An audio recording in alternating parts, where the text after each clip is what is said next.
જય દ્વારકાધીશ।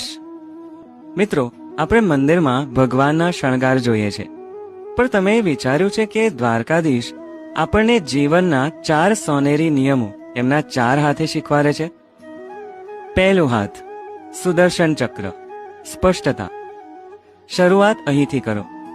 જીવનમાં જે નકામું છે, જે તમારી પ્રગતિ રોકે છે, એવી કુટેવો અને નકારાત્મક વિચારોને પહેલા દૂર કરો। દ્રષ્ટિ સ્પષ્ટ રાખો તો જ લક્ષ્ય દેખાશે। મોહ માયાના જાળા કાપતા શીખો। બીજો હાથ, ગદા, પરિશ્રમ। સપના જોયા પછી જરૂર પડે છે તાકાતની। ગદા એ શિસ્ત અને પુરુષાર્થનું પ્રતીક છે। મુસીબતો આવે ત્યારે ભાગવાને બદલે મજબૂત બનીને સામનો કરો। યાદ રાખજો, સંઘર્ષ અને શિસ્ત વગર સફળતા નથી। ત્રીજો